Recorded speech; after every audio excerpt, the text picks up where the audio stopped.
Здорово. Я проснулся, я буду негромко говорить, но все-таки понятно, тут родичи там спят, ну, не все.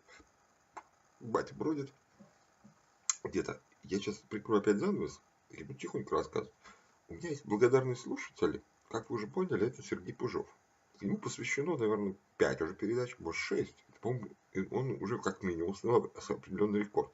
Есть случаи там некоторых гитарных мастеров, дело в гитарной области, которые меня поразили необходимостью исполнения каких-то песен или каверов на какие-то песни, то тут мне он настолько заинтересованный оказался слушатель, что он прямо разговаривался со мной, он разговаривался, он мне пишет все время. Честно сказать, я несколько даже своих комментариев стер, в каком-то даже, я посмотрел, там длинный тред, чуть не 15 я ему ответов написал. Извините, я ушки почешу, ушки, я все ушки чешу. Я 15 где-то ответов написал. На одном месте я даже думал, может, и постирать, а потом решил, не буду стирать. Дайте закрою занавес, сейчас батя будет бродить. Не надо. Давайте закроем. Просто он бродить там, туды-сюды. Вот. Он хорошо относится, он знает в курсе, что я записываю какие-то передачи. Вот. Он смеется иногда, что я что-то такое, так сказать, я тихонько просто, не громко. И я хочу спеть. Вот сейчас будет, вот смотрите, я сейчас буду показывать тихо петь с гитары. Вы заметите, без гитары. Вот. Есть такая замечательная вообще советские вот песни. Я уже про это раз рассказывал. Сейчас раздражает. Не закрывается совсем. У меня кресло большое. Я в нем еще катаюсь. Вы видели, если кто смотрел передачу про Винера и Колмогорова, посвященная им, бесспорно, это совершенно без шуток, я им посвятил. Даже где-то в отместку тому потрясающему человеку, который... Я тихонько.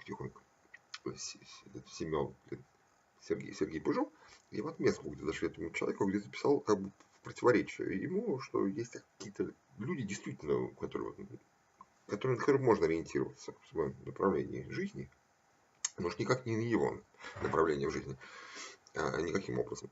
Вот. Но он все равно пишет, он мне все время пишет. Я ему, конечно, что-то отвечал, я даже часть комментариев своих, повторюсь, я часть комментариев своих стер, потому что посчитал их ненужными и какими-то лишними, немножечко нервными, может быть, даже. Нервными как-то, потому что и так хватает по-моему, самой передачи, самих передач хватает. Но я хочу подчеркнуть, что это не совсем песня про него сейчас будет. Просто вот, вот кто знает мое творчество на Ютубе, а я не так давно, кстати, начал на Ютубе что-то такое прям вот выделываться. Это не так давно, я только в том году начал выделываться, хотя я давно в интернетах, но на Ютубе я что-то подумал, да, в том году только начал. Поэтому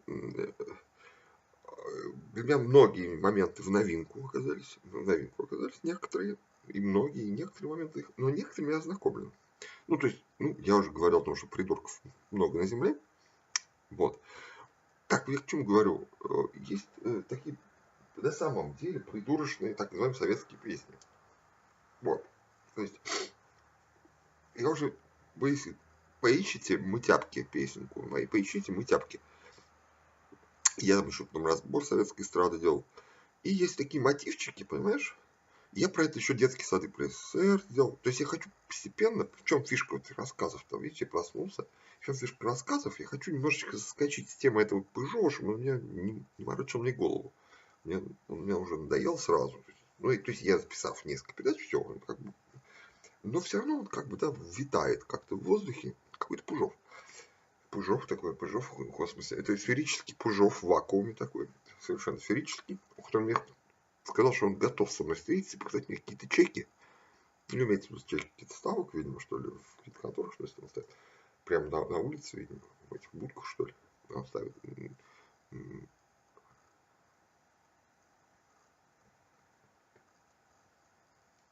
Ой, а это будете дождик?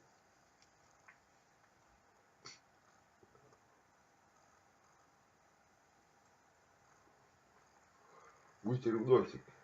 Чуть-чуть.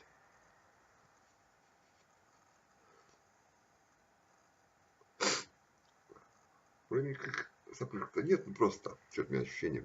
Я он гайморит, у меня с детства все гайморитные явления. Но мы не про это. И это вы если кто это так серьезно относится к таким действиям, что типа обтирай носик на экран, это делать специально, бесспорно. То есть, если вам не нравится, не смотрите. То есть, это специально делается. Такая наглый показ как бы жизни человека. А я вам еще это, кстати, момент расскажу, а я потом вернусь, как шизик, вернусь обратно. Я в детстве, когда шел со школы, э, предвосхищал появление различных домов 2 и прочего. Я, вот это были еще 80-е годы. Тогда никаких домов 2 не было. Я вам сообщаю, кстати, на полном серьезе. Никаких домов 2 не было. Вот этих всяких онлайн-шоу, там, да, при совке все было довольно примитивно и тупо. Но было подборка передач, которые просто там можно было смотреть, когда не хоронили вождей, изредка были периодами неплохие передачи. И вам подчеркнуть, «Вокруг смеха» была неплохая передача. «Вокруг смеха», самая любимая передача советского народа была «Вокруг смеха». Но я шел, когда со школы, будучи философичным человеком, что я вам уже рассказывал, идя со школы, будучи философического типа человеком, уже в 80-м году, условно, 80, ну, там, втором, третьем, четвертом, примерно такие года, лет 10, можно было 9, я иду такой, и думаю, а вот то будет там какое-нибудь видео, там, ну, и, потому что слово видео не использовалось, по телевизору будут снимать, как я иду со школы, потом там сикаю, там, варю супчик, может быть, другие какие-то моменты. Мы сейчас не будем сильно вздаваться в мою личную жизнь того времени. Ну, просто я задавался вопросом, а вот прикольно было бы, если бы это все показывалось еще и по телевизору. Вот я и дожил. Вот почему, может быть, один из 10 тысяч аспектов, почему я в том году сделал канал на YouTube, это было детские желания. Детские желания, что вообще меня может даже и поснимать, как я иду со школы, там, и разные, даже порой интимные вещи. Может быть, они немножечко даже нехорошие, кажется. Как я какаю, сижу, пукаю, блюю, рыгаю, брезгливо отношусь к гречневой каше, там какой-нибудь дурацкий манной тем более. Еще какие-то другие истории разные. Вот. То есть я это воспринимал как сильно, вот я то есть предвосхищал своими мыслями, предвосхищал появление всяких домов 2 и каких-то вот просто ерунды по телевизору, которые сейчас показываются. Возможно, я зря это об этом думал, может быть, каким-то образом это передалось современным кинодеятелям и теледеятелям, и они стали это все делать. То есть то, что я думал в 82-м, 3-м, 4-м году, такие размышления, идя со школы, они перешли в их сознание, в этих придурков, которые там... И главное, и таких людей, как Сергей Пужов, который тоже там...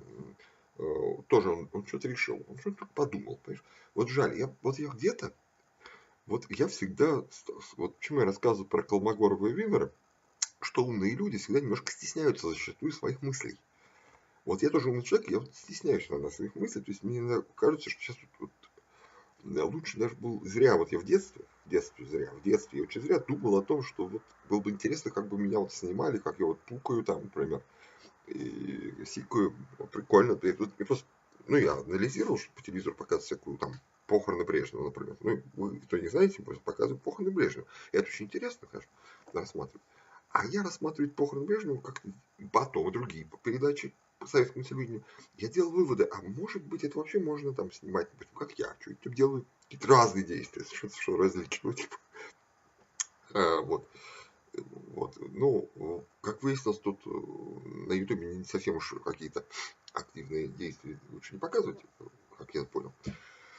Совсем уж какие-то, совсем. Вот. Но,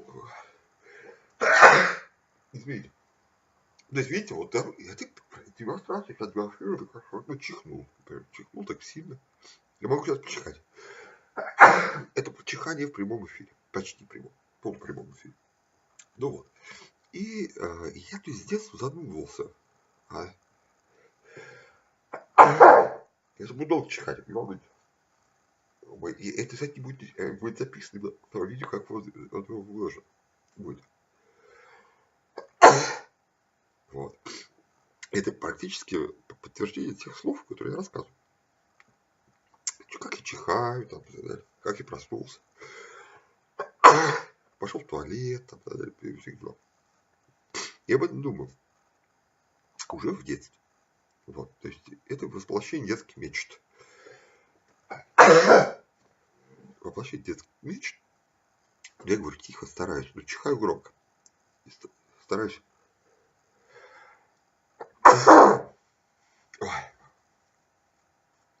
То есть, я вот сейчас вот прям демонстрацию устраиваю того, что, о чем я говорил в детстве. А вот как бы кино вот снимается, а я Дом 2 какой-то такой, я такой хожу там всюду, и меня снимают. Ну, кто смотрел различные фильмы, он знает шоу Трумана. У шоу Трумана, да, вот что-то подобное там описывается. Там Джим Керри играл. Я не очень люблю этого актера.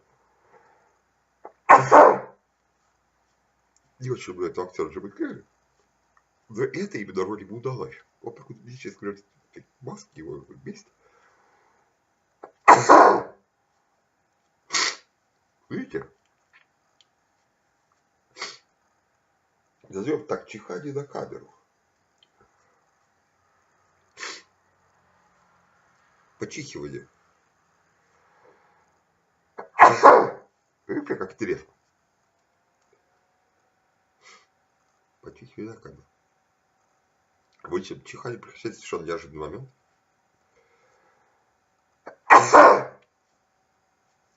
Чихание прекращается в совершенно неожиданный момент. Так я другой хотел песенку спеть тут, причем без гитары. Так тихонечко. На тему советской эстрады. А вот их чихаю. Мы чихаем. У нас передача посвящена чиханию. Я даже думал, может, выложить это в сериал, что ли? В сериал не согласен получается. Да, кстати, хорошая идея. Это будет выложен в сериал «Коллективный диссонанс». Вообще я чихаю. Чихание на камеру. Сергей Пыжов посмотрит.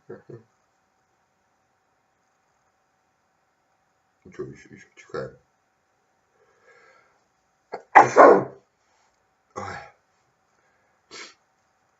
Утреннее прочихивание. Так не совсем утреннее, там 2:36 в Москве. Наверное, далеко не утреннее. Ну, прочихивание. Ковыряние удобного фига. То есть вы поняли, я хотя бы успел до чихания обрисовать, почему вообще это все делается. Один из 10, почему это одна из 10 тысяч причин, почему это все делается с того года. Я мечтал. Детская мечта. Я дорвался. Почихать, например. Да нет, это вообще потрясающе, конечно, номер получился, я не ожидал. У меня что-то в фигуле произошло. Почихивание, утреннее почихивание.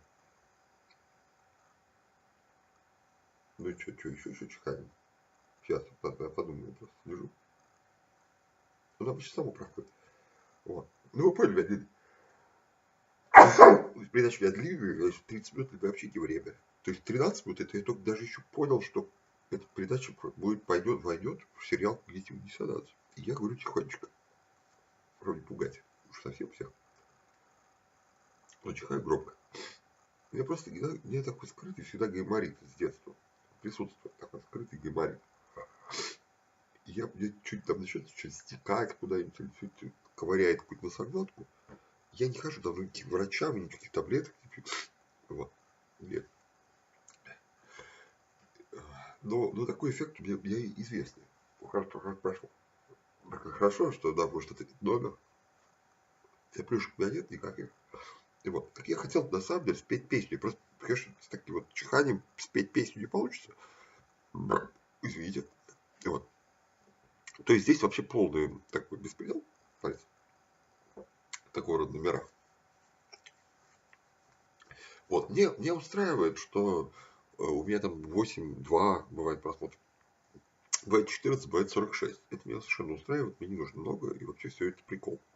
Конечно, очень большой, но при этом очень своеобразный. Бесспорно, не каждый человек осиливает эти вещи. Я и рыгаю, что-нибудь там пью, напитки разные. Видишь, сейчас чихал. Да, на чих потянул. Бывает. Запись чихания в эфир.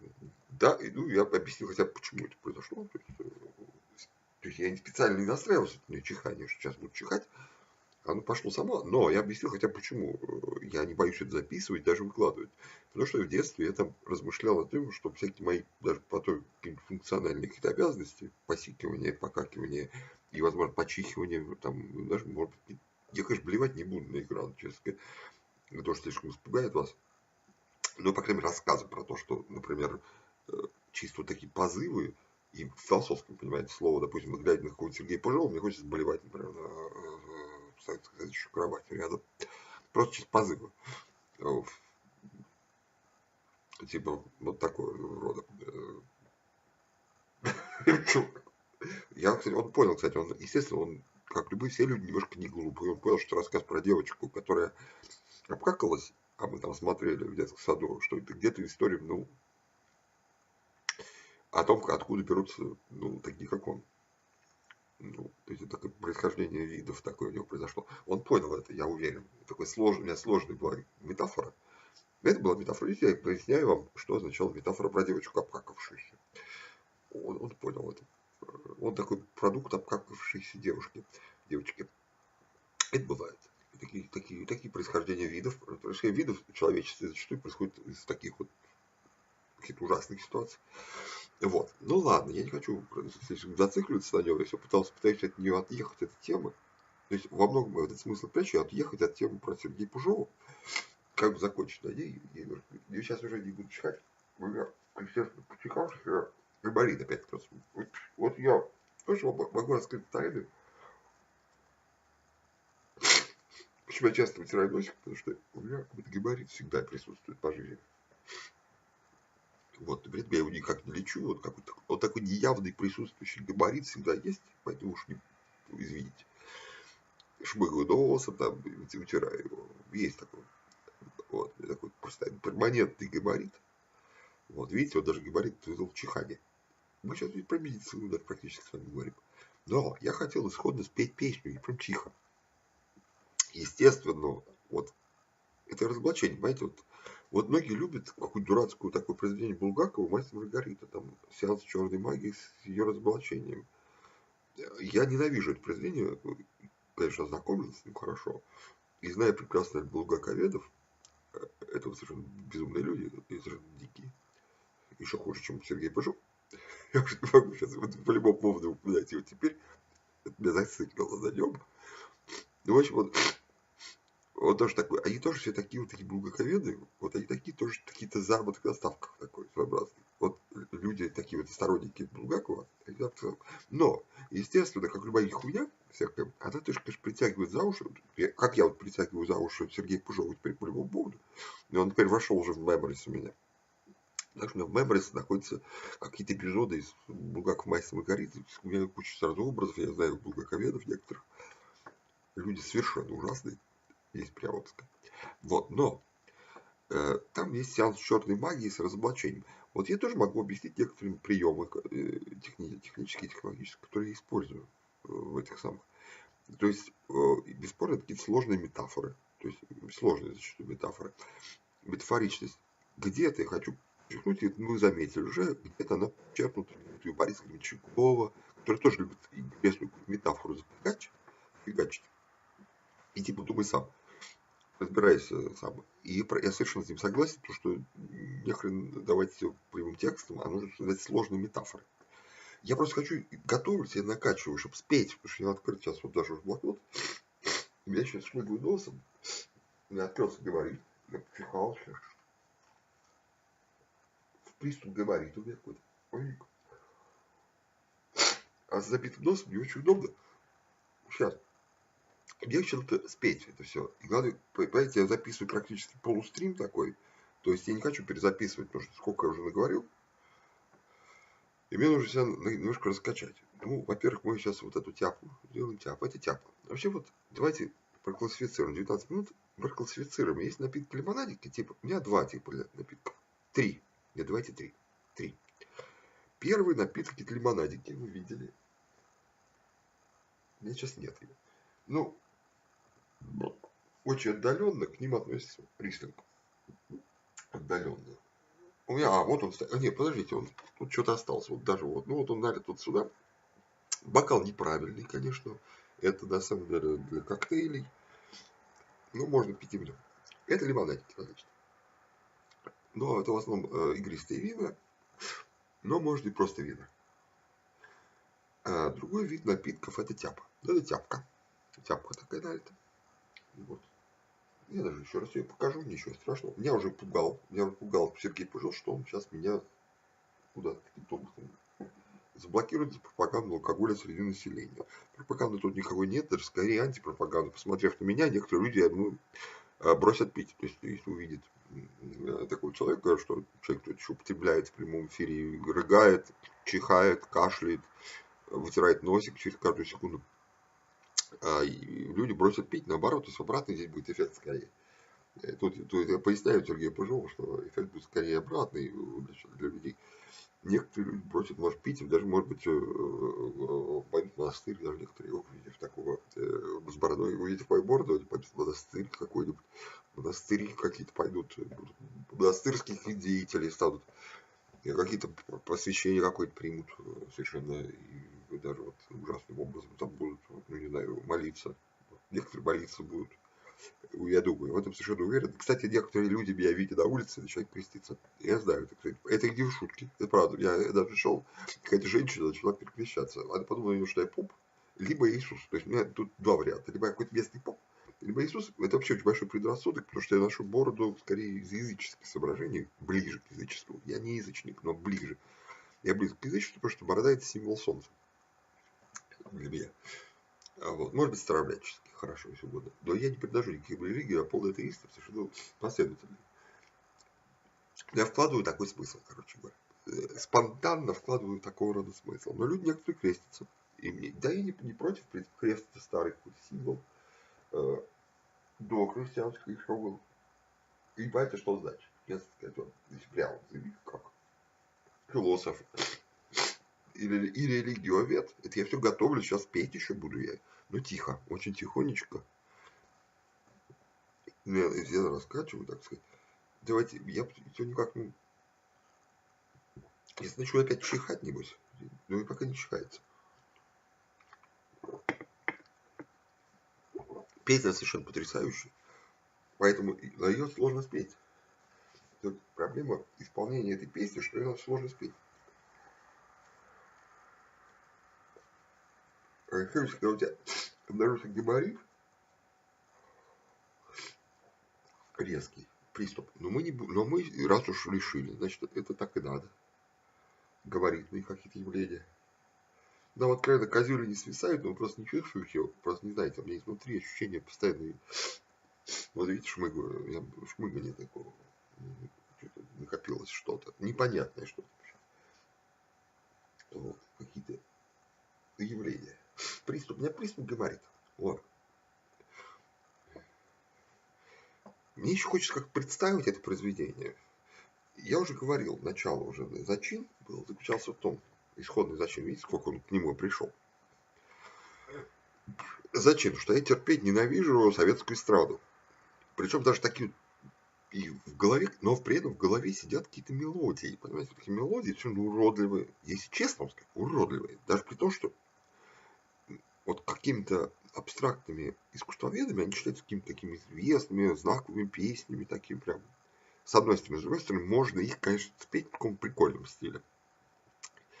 И, ну, конечно, каждый придурок на всяких шоу «Голос» начинает это тоже петь. Или там все это начинает восприниматься, что вот есть какие-то такие песни, вот это вообще очень раздражает. И мне вот одно из них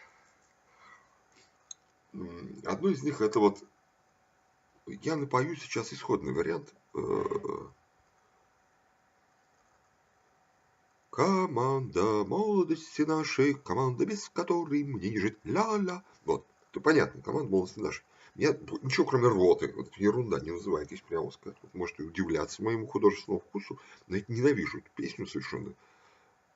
И, кстати, очень, вот я не знаю даже практически ни одной песни советского периода, которая с эстрады исполнялась, именно с эстрады, с песни 80, которая мне бы нравилась. Даже ни одной, понимаешь, ни одной. Я даже так задумываюсь, пожалуй, ну, я даже вот даже нежность, вот, тоже не понимаю, вот про, что он там, про Гагарина, что ли, да, я даже его не напою тоже. Там они все на самом деле очень сильно одинаковые, одинаково пафосные. Я сейчас вам тихонько очень тихонько напою. Вот как я понимаю такого рода песни. Как нужно петь на этот мотив, причем без гитары и оркестрового сопровождения песни. Парлор, Парлорович, Парлор, повсюду бродит и кассайдер, повсюду бродит непонятный, забытый, изумительный журавль. Ла-ла-ла-ла-ла-ла-ла. Цыплятки тоже хотят жить.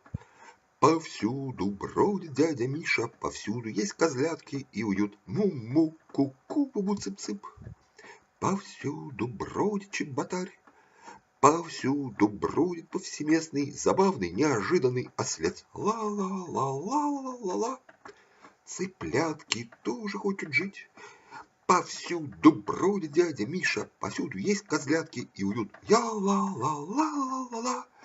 Цыплятки тоже хотят жить. Повсюду бродит дядя Миша, повсюду есть козлятки и уют.